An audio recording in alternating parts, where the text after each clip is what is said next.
Η οδοντιατρική σήμερα έχει πάρει μια πολύ διαφορετική μορφή από αυτή που είχε στο παρελθόν. Ο οδοντίατρος δεν έχει πια σαν μοναδικό σκοπό να μας απαλλάξει από την οδονταλγία, αλλά μπορεί να προσφέρει έναν μεγάλο αριθμό υπηρεσιών που αφορούν τόσο στην πρόληψη όσο και στην αποκατάσταση λειτουργικών προβλημάτων του στόματος, αλλά και την αισθητική.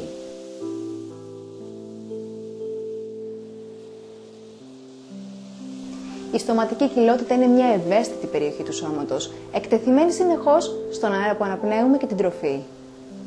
Εχθρός των δοντιών είναι τα μικρόβια, με τις τοξίνες που παράγουν. Πάνω στα δόντια μας δημιουργείται ένα αόρατο, κολλώδες στρώμα ή μικροβιακή πλάκα.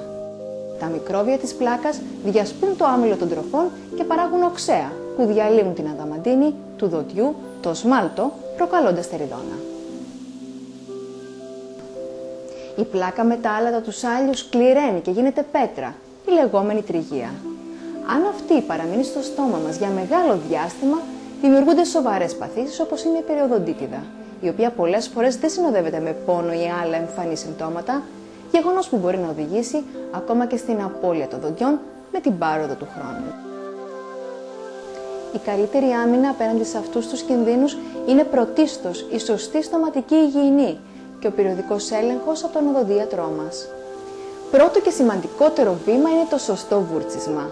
Αυτό πρέπει να γίνεται τουλάχιστον 2 φορές την ημέρα, πρωί και βράδυ. Ιδανικό βεβαίως είναι το βούρτσισμα μετά από κάθε γεύμα.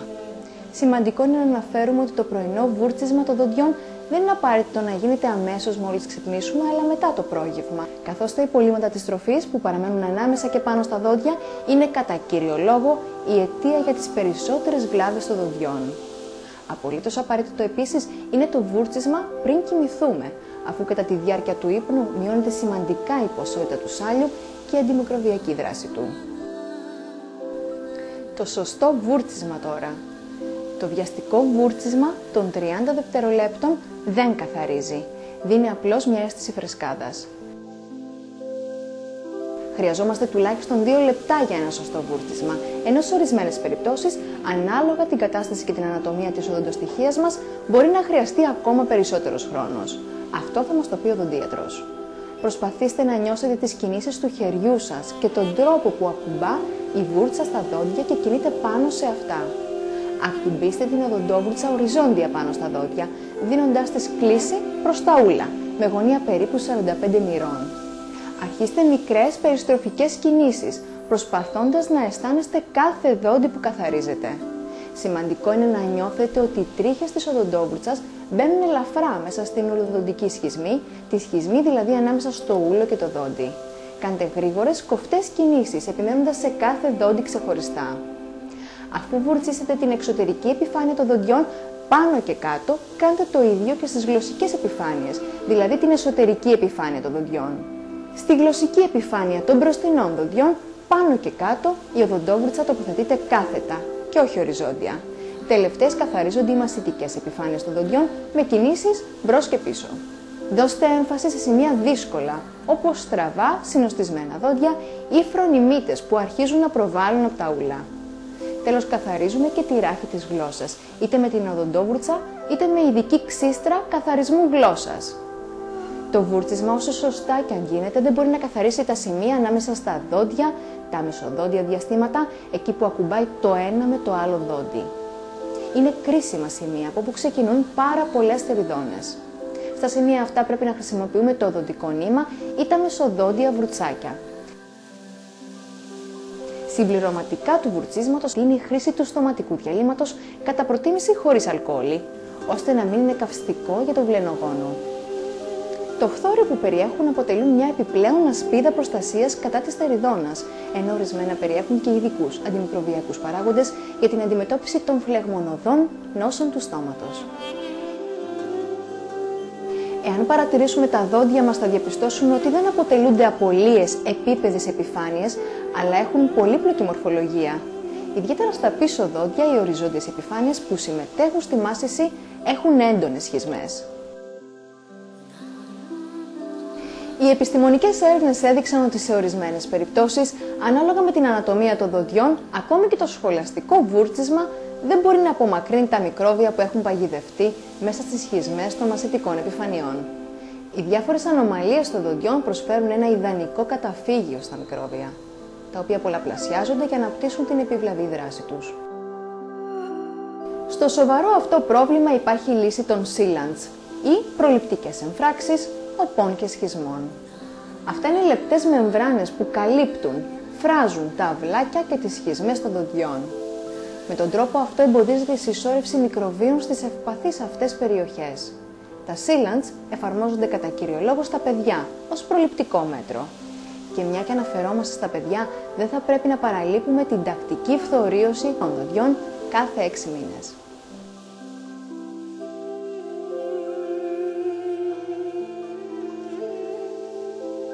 Τέλος, σημαντικό ρόλο παίζουν οι διατροφικές συνήθειες.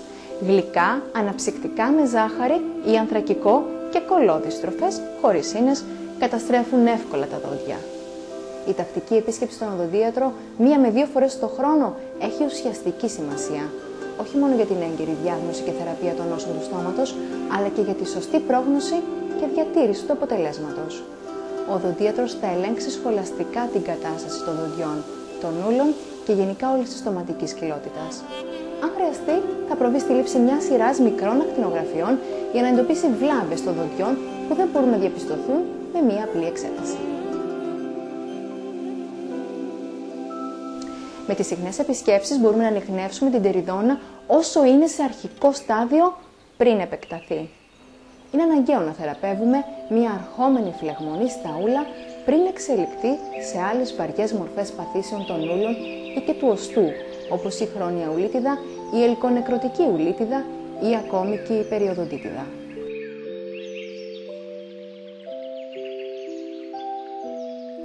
Να θυμάστε ότι ένα παραμελημένο στόμα μπορεί να αποτελέσει την αφετηρία λοιμόξεων, οι οποίες ενδεχομένως να απειλήσουν γενικότερα την υγεία του οργανισμού μας. Επιπλέον, ένας μεγάλος αριθμός ασθενειών δίνουν πολλές φορές τα πρώτα συμπτώματα από τη στοματική κοιλότητα. Η τακτική επίσκεψη στον οδοντίατρο μπορεί να βοηθήσει να ανακαλύψετε έγκαιρα κάποια άλλη πάθηση που σας ταλαιπωρεί ή θα σας ταλαιπωρήσει αργότερα. Δεν θα πρέπει επίσης να ξεχνάτε ότι τα τεριδονισμένα δόντια, τα σφραγίσματα που έχουν αλλοιωθεί με το πέρασμα του χρόνου και η νόση του περιοδοντίου, η ουλίτιδα ή η περιοδοντίτιδα προκαλούν κακοσμία του στόματος, με δυσάρεστα επακόλουθα στην ψυχολογία τόσο τη δική μας όσο και του άμεσου περιβαλλοντός μας. Επιπρόσθετα, η μάση της τροφής με δόντια λιγότερα από το φυσιολογικό αριθμό δεν γίνεται σωστά, με αποτέλεσμα όταν παρατείνεται και αμελείται η κατάσταση να δημιουργηθεί πρόβλημα στο στομάχι, το οποίο δυσκολεύεται να χωνέψει την τροφή. Ακόμα, η ίδια κατάσταση συχνά οδηγεί σε ανώμαλες κινήσεις της γνάθου, με αποτέλεσμα η άρθρωση της γνάθου, η κροτοφογναθική διάρθρωση να αρχίσει να καταστρέφεται, δίνοντας συμπτώματα όπως θορύβους, δυσκολία στο άνοιγμα και το κλείσιμο του στόματος και έντονο πόνο. Όσο καλή και αν είναι η φροντίδα του στόματός μας, με τη μέθοδο στοματικής υγιεινής που ακολουθούμε, χρειάζεται και μια συντονισμένη επαφή με τον οδοντίατρο σε τακτά χρονικά διαστήματα για ένα γενικό έλεγχο, αλλά και οδοντιατρικό καθαρισμό.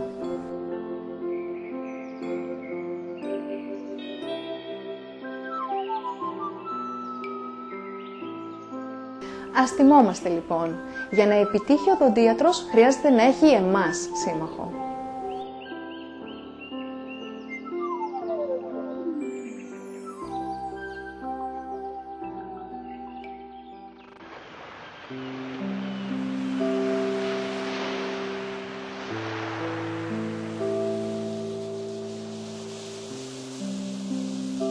Ένα όμορφο και λαμπερό χαμόγελο προσδίδει γοητεία και ανεβάζει την ψυχολογία μας.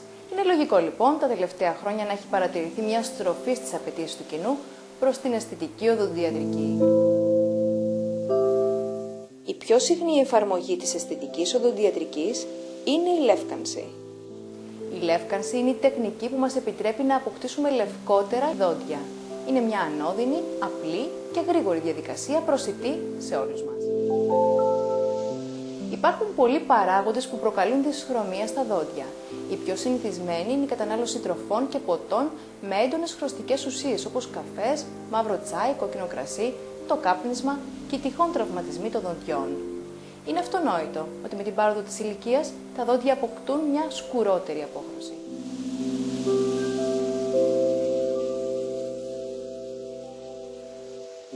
Η λεύκανση είναι η τεχνική της εφαρμογής ενός λευκαντικού παράγοντα σε μορφή ζελέ πάνω στα δόντια που απελευθερώνει οξυγόνο, το οποίο εισέρχεται στην αδαμαντίνη και την οδοντίνη των δοντιών προκαλώντας τον αποχρωματισμό τους.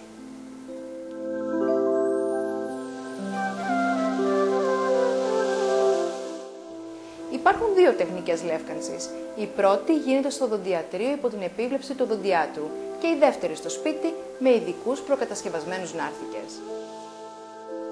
Ο οδοντίατρος είναι εκείνος που θα μας προτείνει την καταλληλότερη για εμάς τεχνική ανάλογα με το είδος και την έκταση της δυσχρωμίας, την ποιότητα των δοντιών και τυχόν προϋπάρχουσα ευαισθησία.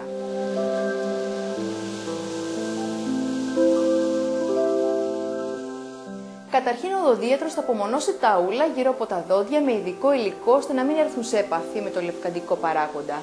Στη συνέχεια τοποθετεί το λευκαντικό ζελέ πάνω στα δόντια και το αφήνει να ενεργήσει για περίπου 10 έως 30 λεπτά αναλόγως του συστήματος που έχει επιλεγεί. Μετά αφαιρείται το λευκαντικό ζελέ με ειδική αναρρόφηση και στη συνέχεια μπορεί να επαναληφθεί η εφαρμογή για 2 έως και 3 φορές ακόμη. Αφού τελειώσει η διαδικασία, αφαιρείται και πάλι το λευκαντικό και η απομόνωση των ούλων και τα δόντια ξεπλένονται με νερό και αέρα, οπότε και μπορούμε να αξιολογήσουμε το τελικό αποτέλεσμα.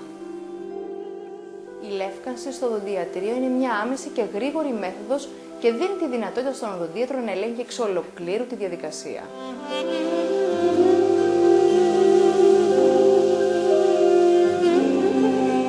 Σε μια πρώτη επίσκεψη, ο οδοντίατρος θα πάρει αποτυπώματα από την πάνω και την κάτω γνάθο, προκειμένου να κατασκευάσει τους ειδικούς νάρθηκες μασελάκια μέσα στους οποίους θα τοποθετηθεί το λευκαντικό ζελέ.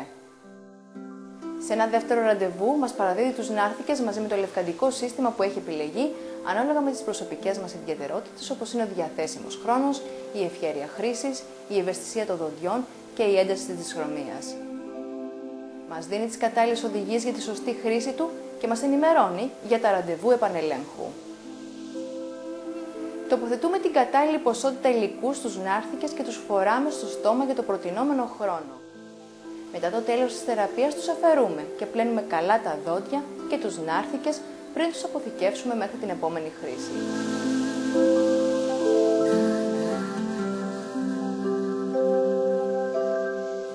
Για ακόμη καλύτερα και μονιμότερα αποτελέσματα, ο οδοντίατρος μπορεί να μας προτείνει το συνδυασμό των δύο τεχνικών. Στην περίπτωση αυτή, ο χρόνος εφαρμογής στο σπίτι περιορίζεται σημαντικά, ενώ οι νάρθηκες που μας παραδίδονται μπορούν εύκολα να χρησιμοποιηθούν στις εφαρμογές που προτείνονται για τη συντήρηση του αποτελέσματος της λεύκανσης.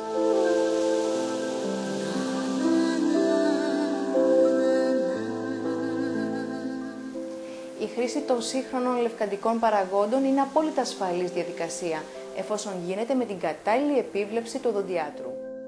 Η συγκέντρωση της δραστικής ουσίας είναι καθορισμένη βάσει ευρωπαϊκών προδιαγραφών, ώστε να μην αποδυναμώνεται η επιφάνεια του σμάλτου. Ας ανανεώσουμε λοιπόν τη διάθεσή μας, δίνοντας τη δυνατότητα στον εαυτό μας να αποκτήσει ένα νεανικό, φωτεινό χαμόγελο.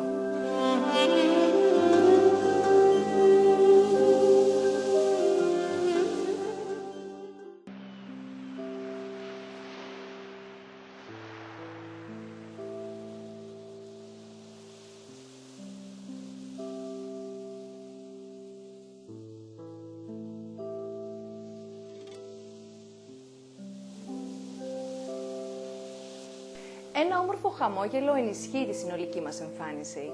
Τα υγιή δόντια μας επιτρέπουν να τρώμε, να μιλάμε και τονώνουν την αυτοπεποίθησή μας. Όμως τα υγιή δόντια δεν είναι κάτι δεδομένο.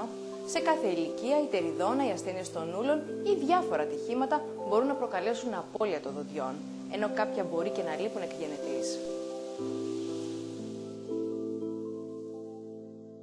Η απώλεια ενός ή περισσότερων δοντιών ίσως αλλοιώσει τις διατροφικές μας συνήθειες, την ομιλία, τη συμπεριφορά, αλλά και την εμφάνισή μας.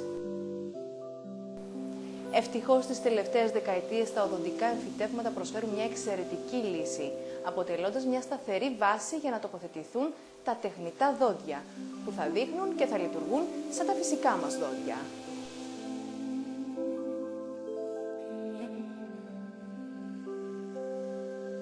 Το οδοντικό εμφύτευμα είναι ένα στήριγμα κατασκευασμένο από τιτάνιο υψηλής ποιότητας και καθαρότητας. Το τιτάνιο είναι το πλέον βιοσυμβατό μέταλλο στη φύση.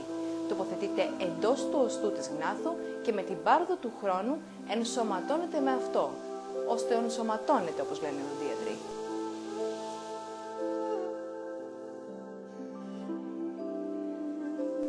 Αφού ολοκληρωθεί η διαδικασία ενσωμάτωσης, μία στεφάνη, μία γέφυρα ή μία οδοντοστοιχεία μπορούν να τοποθετηθούν με ασφάλεια πάνω στα εμφυτεύματα. Σε ορισμένες περιπτώσεις εφαρμόζεται και άμεση φόρτιση, δηλαδή η σχεδόν σύγχρονη τοποθέτηση του εμφυτεύματος και της προσθετικής εργασίας.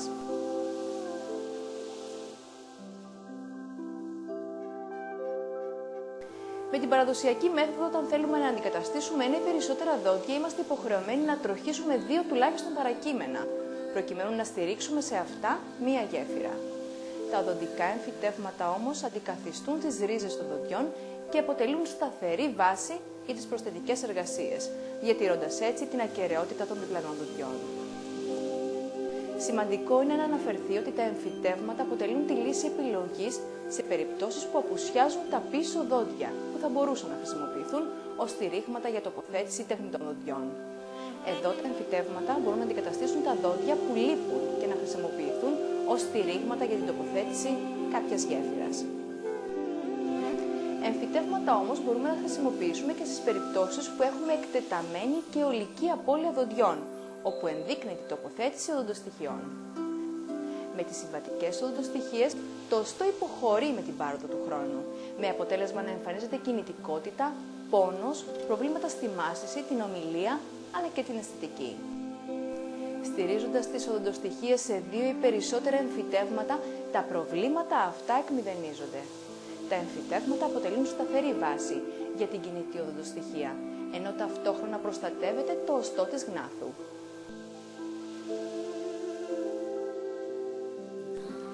Πριν από την τοποθέτηση των εμφυτευμάτων προηγείται λεπτομερής κλινικός και ακτινολογικός έλεγχος και εκτίμηση του ιατρικού ιστορικού, προκειμένου να επιλεγεί η κατάλληλη τεχνική. Ουσιαστικά η διαδικασία της εμφύτευσης δεν είναι πολύπλοκη, γίνεται στο οδοντιατρείο με τη χρήση τοπικής αναισθησίας. Το εμφύτευμα τοποθετείται μέσα στο οστό και παραμένει έως ότου ολοκληρωθεί η διαδικασία